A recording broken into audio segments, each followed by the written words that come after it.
सावन के पावन महीने में 73,000 गाने रिलीज हुए होंगे, लेकिन सवाल और प्रश्नवाचक चिन्ह का मतलब कि सावन सबसे अच्छा गाना किसका है? सावन इन शॉर्ट सावन का शहंशाह कौन है?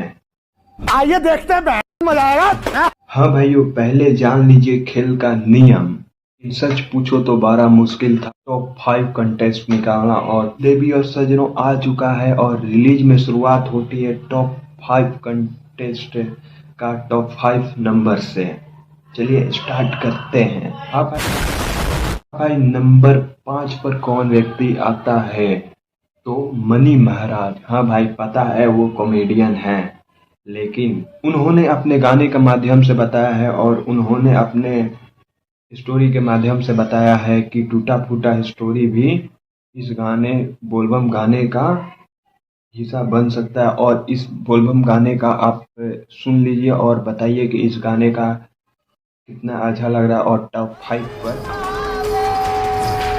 है 4 नंबर स्टार के आप सुनिए, और इसे इसे सुनकर बताया जाता है कि खाटी भोजपुरी का माटी का लाल है, और इसके मतलब खाटी भोजपुरिया कोई गाना गाता है तो यही गाते हैं, और इनका नाम है प्रमोद प्रेमी यादव, और ये नंबर 4 पर विराजमान है।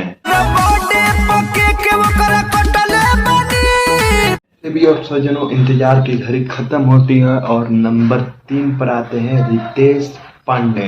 रितेश पांडे ऐसा कलाकार हैं कि उनका गाना अगर आए और ट्रेंड ना करे ऐसा हो ही नहीं सकता है, और नंबर 3 पर विराजमान है। और बोलबम का ये गाना सुनिए। और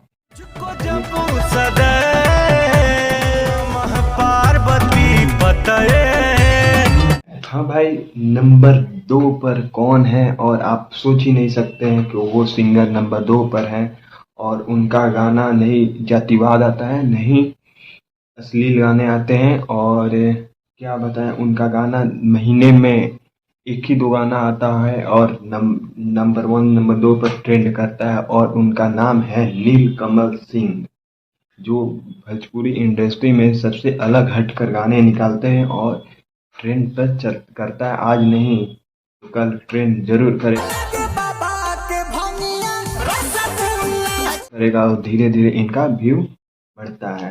भाई इंतजार की घड़ी खत्म होती है और नंबर 1 पर, और नंबर 1 का शहंशाह, बोलबम का शहंशाह कौन है? और उनका गाना जो ट्रेंड करता है हमेशा, और उनके आसपास भी कोई टिकने वाला भी नहीं है, और उनका नाम है पवन सिंह। गाना जो भोजपुरी इंडस्ट्री में बोलबम का गाना है, और इसका टक्कर देने वाला कोई अभी गाने नहीं है। और इस दोनों गाने को आप सुनिए और बताइए। ए भोले बाबा खोली ना हो नया नवा।